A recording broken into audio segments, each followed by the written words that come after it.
Today, we're diving into a T20 World Cup match that was so much more than just a game.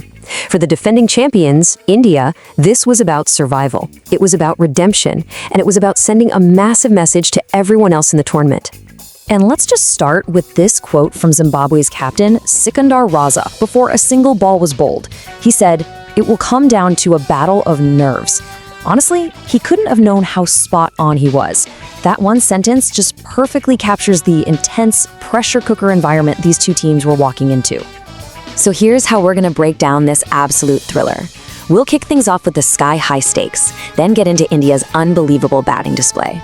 See how a sudden fielding collapse completely changed the game, shine a light on one heroic solo performance, and then, finally, we'll unpack what this huge result means for the semifinals. Okay, so let's set the scene. We're in Chennai. It's basically a knockout match. Both India and Zimbabwe had to win. Their tournament lives were just hanging by a thread. You could feel the tension in the air. And look, for India, the pressure was on a whole other level.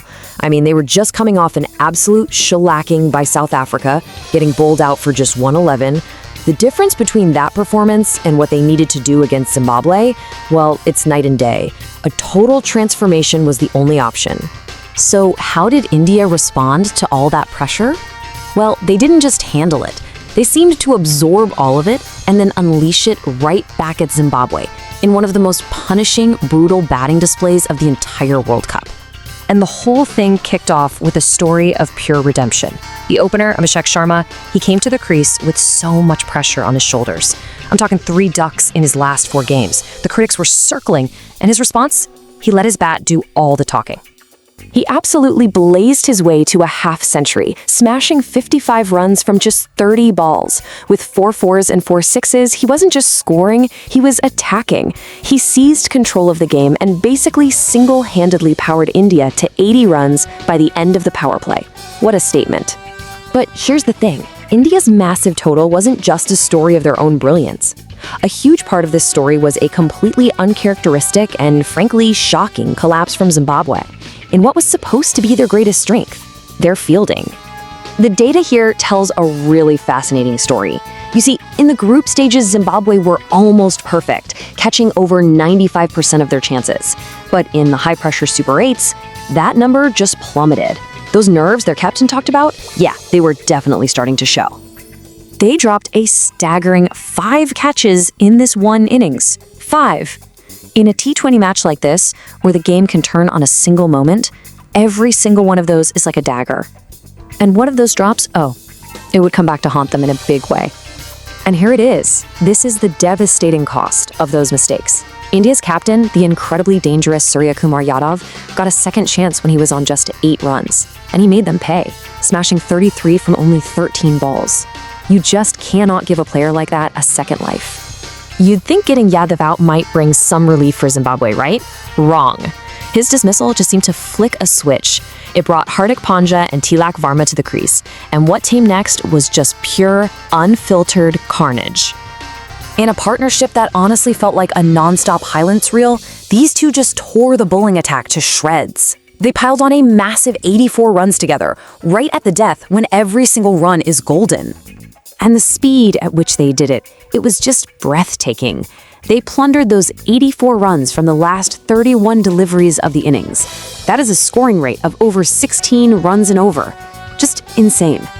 This wasn't just finding the gaps. This was an all-out aerial assault. They cleared the boundary an incredible 7 times. And to top it all off, Hardik Pandya brought up his half-century with a 6 off the very last ball.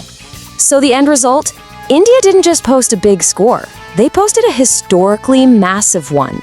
256 for 4. That is the second highest total ever in a T20 World Cup. They left Zimbabwe staring up at an absolute mountain. So, now we go to the second innings. And you know, amidst the wreckage of this massive chase, one young player produced an innings of breathtaking quality and courage. A true solo stand against absolutely impossible odds. At just 22 years old, Brian Bennett played the innings of his life. He stood tall while wickets just crumbled around him, scoring an unbeaten 97 from just 59 balls. He smashed 8 fours and 6 sixes, just showing the entire world his immense talent on the biggest stage. A truly spectacular performance. But, and this is the heartbreaking part, it was a lone fight. To put it in perspective, the next best score on his team was just 31. Bennett was a warrior without an army, and his heroic effort just wasn't enough to conquer that mountain India had built. So, once the dust finally settled, what does this result actually mean for the rest of the tournament? Let's take a quick look at the aftermath and the path forward. Well, the outcome is pretty stark. For a really brave Zimbabwe team, their incredible run came to an end. But for India, this massive 72-run victory was a lifeline. Their title defense is officially back on track, and it sets up a huge clash with the West Indies to see who moves on to the semis. And that leaves us all with one final lingering question. After a performance of such raw power and sheer dominance, India has just fired a deafening warning shot to the rest of the competition. With their batters back in this kind of destructive form, you really have to ask, is anyone left in this tournament truly safe?